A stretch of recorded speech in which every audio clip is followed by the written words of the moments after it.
situation in Ukraine. Get more now on the war in Ukraine. Moscow had planned to take control of Ukraine.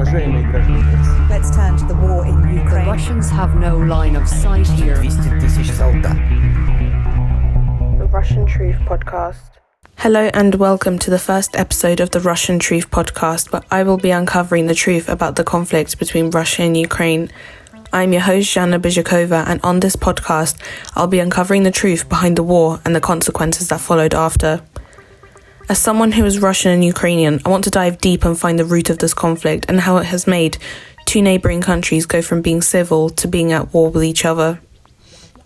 In this episode, I'll be discussing the history between Russia and Ukraine and how a conflict between the two countries started and developed into a big war, which is still ongoing. I will also be discussing the effect that the Western media has had on people's opinions on the war and whether the reports they're making are true and unbiased. In this episode, I'll be joined by two guests. The first guest is Russian and has studied the history of Russia and Ukraine and has been to areas where conflict was ongoing, so we have an insider's look at what the conflict truly looked like. The second guest is a member of the military and will be telling me the truth about what is going on in Ukraine right now, compared to what the Western media have been showing us and telling us. The guests in this episode will remain anonymous and have their identities hidden to protect themselves and their privacy, as this is a sensitive topic to talk about. I am now joined by my first guest, and together we will be discussing the history of Russia and Ukraine. Thank you for agreeing to speak with me. The first question is, how long have you been studying the history of relations between Russia and Ukraine? Well, let's just say I do not study the history of relations between Russia and Ukraine. I'm just a person who has rested in Ukraine, not in Crimea. Here I have a bunch of relatives there. My father is from Donetsk, and so are my godfather and godmother, who are from Donetsk, and there are lots of my relatives that live in a city near Donetsk. My family is there at the moment. My father's brother lives there with his children. So do my cousins, who are both in the DPR army. One of them had to leave because of health issues, but the second one still serves. Which is why this topic is so familiar to me. The next question is, when do you think tensions began to rise between the neighbouring countries, and how did it develop into such a large-scale and ongoing conflict? Military conflict, I believe that it is especially fueled by a certain ruling circle in the West. This conflict is very beneficial, that is, it is a way to weaken Russia. As such, to weaken the current government of Russia, to pull Russia into a long-term conflict. No one thinks about the true interests of Ukraine and the Ukrainian people. For example, Donetsk is located 70 kilometers from the main transport artery of Russia connecting Moscow, Rostov-on-Don, and Krasnodar. This route is the M4 zone, and the border of Ukraine is located 30 kilometers from this route. Well, if an anti-Russian-minded element is in power in Ukraine, then this will create big problems, especially if some larger conflict starts, if Donbass is in the hands of, so to speak, anti-Russian-minded elements, and in subsequent possible conflicts will be very easy to cut. I think the reason for this conflict is that those people who brought thousands to power in 2004 and 2013 through the so-called authorities in Ukraine, these anti-Russian elements, their goal was to pull Russia into a long-term military conflict, then blackmail Russia with these moments that I just brought up. Crimea is a separate issue altogether. Crimea is primordially Russian territory. It is already part of Russia, and this is the main base of the Black Sea Fleet. Crimea is the key to the Black Sea, to say the least. That it is a 100% sphere of Russian interests, so to speak, if such a territory existed. For example, in the United States, Russia is a country comparable to the United States in terms of its capabilities, scale, and ambitions in the world, and have geopolitical reasons for this conflict. Poland is the state of the Slavic people. Once from the Slavic tribes living on the territory of modern Poland, they made such antagonists against the Slavs living in the rest of the territory. Here the Ukrainians are now trying to make it quite successful, who will fight and, in other words, will kill the Slavs. This is what some ruling circles in the West really want. If you read about such a prominent figure, by the way, of Polish origin, Zbigniew Brzezinski, who wrote about everything, only recently. Well, here it is. I think the unwillingness of the political leadership of Russia to deal with the problems of Ukraine at a time when Ukraine was already independent, in fact, actually led up to the possibility that in Ukraine there was such a coup d'etat and that such anti-Russian elements came to power in Ukraine. Next question. What was your experience of traveling to Crimea when it was at the height of the conflict? Well, I went to Crimea in June 2014, at the end of June, somewhere on the 20th. Let's just say I had a long vacation, and during Russian spring, I decided to go and see with my own eyes because I live in the West. Western media would say one thing, and Russian media would say another, so I went to find out the truth for myself. I am Estonian, so I went by car. As a matter of fact, I came to Crimea absolutely unhindered. No one cared that I was going, who I was or what I was going to do there. It's not some kind of closed-off area. It wasn't some unimportant military action. For example, if you now want to drive through Donetsk 100% you will not be allowed there. In Crimea, I was interested in the question of that. What do people generally think about it? A lot of people who were stuck in Crimea during the transition period of it becoming Russian territory. The people didn't express any kind of negative emotion during this transition, and they were mostly unbothered by it. I'm going to tell you about the Crimean Tatars. The Crimean Tatars were expelled from the Crimeas almost in full force. No one was left, that is, they were expelled to Central Asia 44 years after the liberation of Crimea, because among the Crimean Tatars there was total cooperation with the Nazis against the Soviet army in 1989. They began to return with the filing of Gorbachev, which created an unrealistic time bomb. Because of their habitats, which they inhabited for 50 years before. That is, they came to seize the territories where they once lived and communicated. In 2014, people in general did not understand what was happening. I met people who were for and supported the Russian Spring. In 2015 the situation was already different.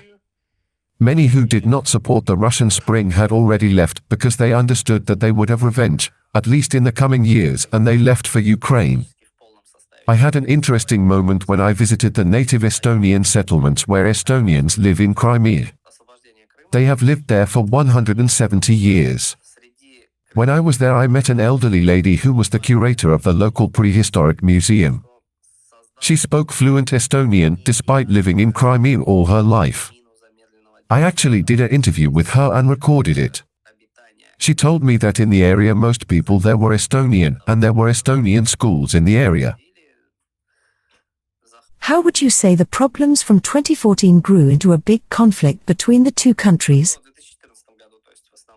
More precisely, it was all heated up on purpose. This was all set Ukraine against Russia, but Russia agreed to the Minsk agreements.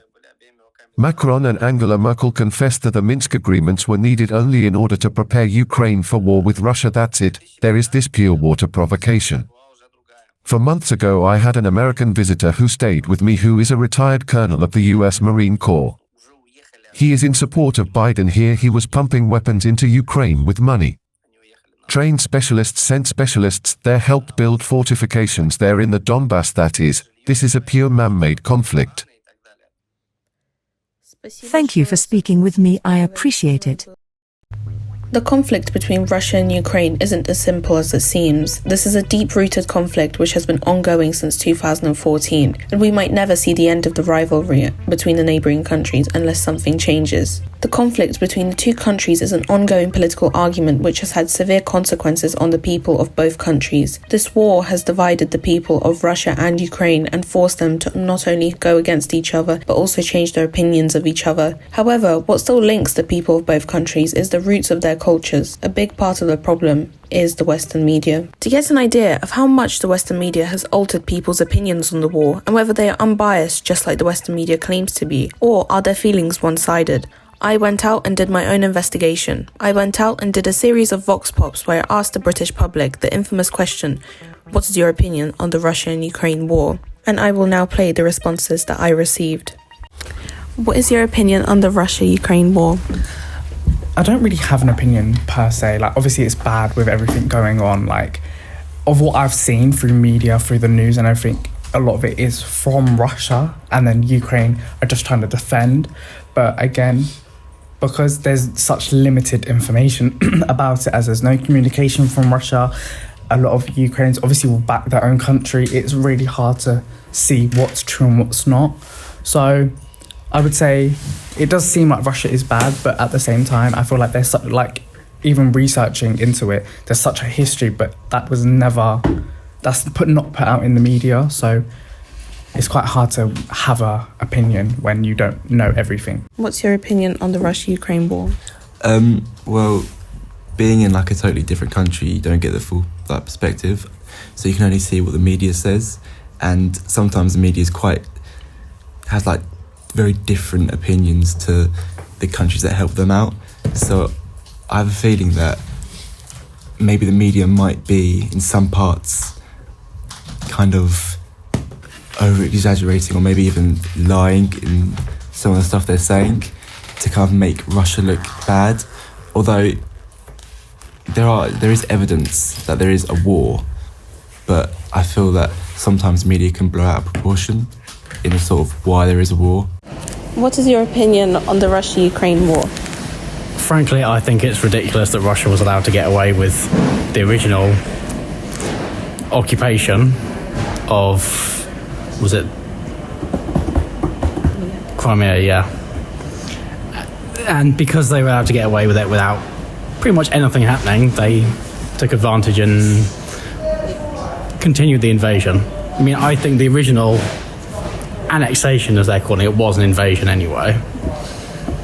And I think the world is now sort of seeing how mad Putin is, basically. Because this isn't Russia, this is Putin essentially invading Ukraine.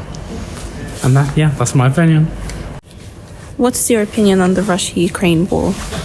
So I basically think Putin has gone for a bit of a land grab, like he did with Crimea. And he's trying to flex his muscles towards the West. He can't sell his oil and gas to us now. So I think we will have to find alternative energy sources now. But Putin he's a bit of a dictator, and he has no regard for human life, I don't believe.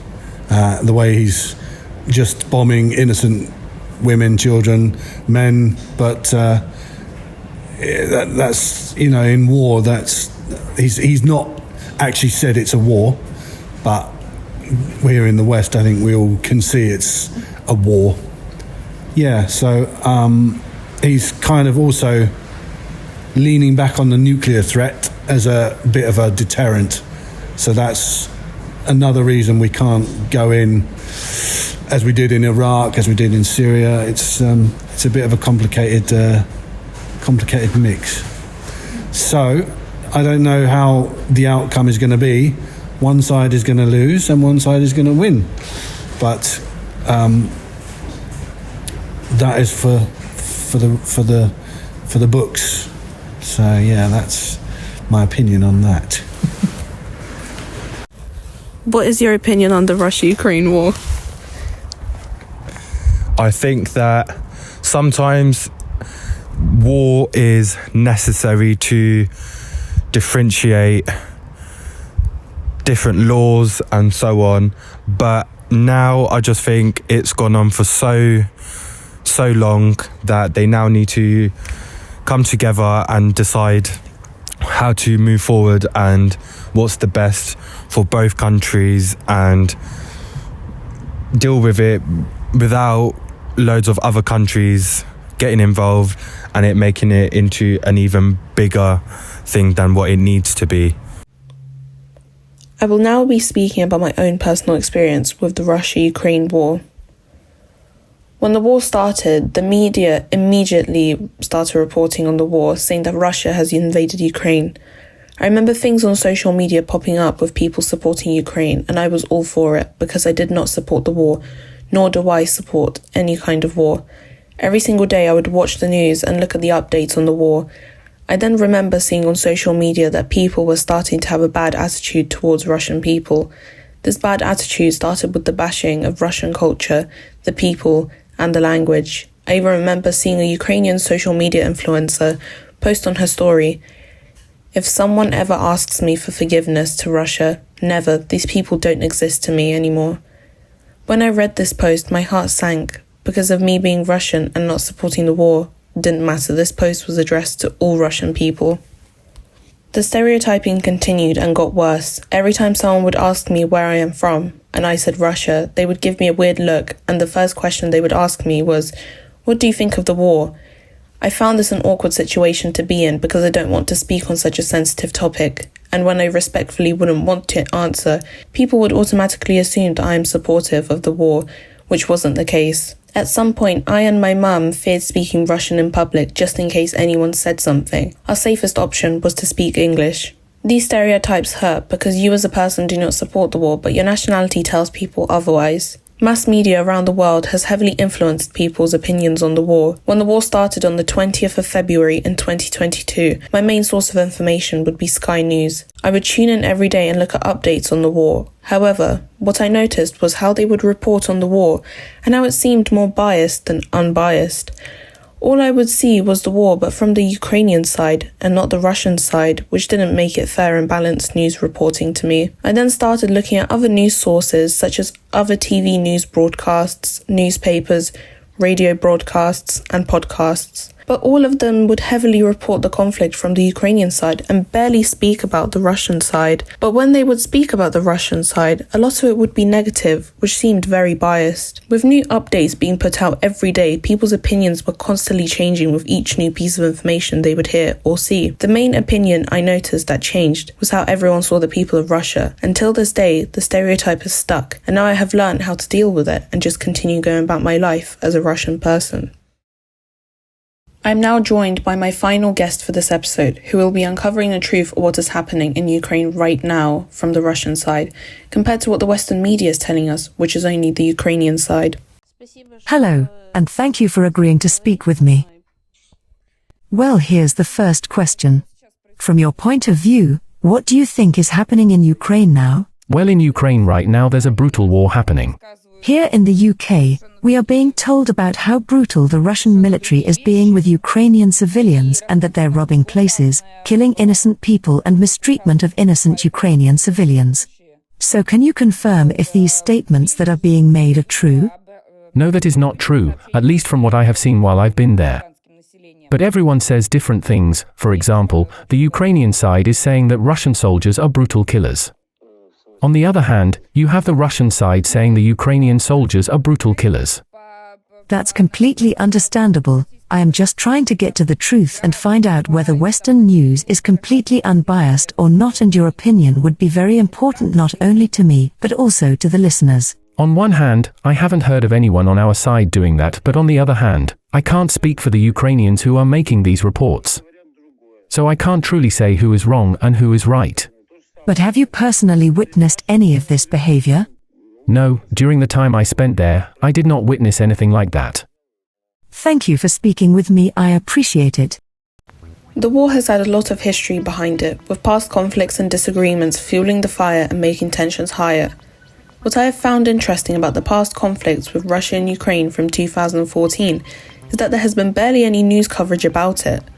When the conflict in 2014 started, there were reports, but as the years went on and the conflict continued and got worse, the Western media had no interest in continuing to report on the issue. However, when the conflict grew into a war between the two countries, the Western media took a lot of interest in reporting on it, and now it has become a news story that they give updates on daily. But from what I have seen recently is that the war is no longer interesting to people, with fewer people talking about it on social media, and news broadcasters such as Sky News only reporting on minor changes in the war. The Western media has had a big impact on not only how people see the war, but also what they think of the people from each country. However, this is a topic which I will get into next episode. In the next episode, I'll be diving deeper into the effects the war has had on Russia and its people.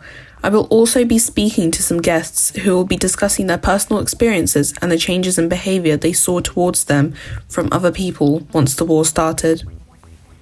And that is it for this episode of the Russian Truth podcast. If you enjoyed the episode and listened to it on YouTube, please like and subscribe, but also don't forget to give your opinions in the comments section down below. If you listen to the podcast on either Apple Podcasts, Spotify, or Google Podcasts, don't forget to follow The Russian Truth there. I would also like to say a big thank you to all my guests who have joined me on this episode. Thank you for listening, and I'll see you in the next episode.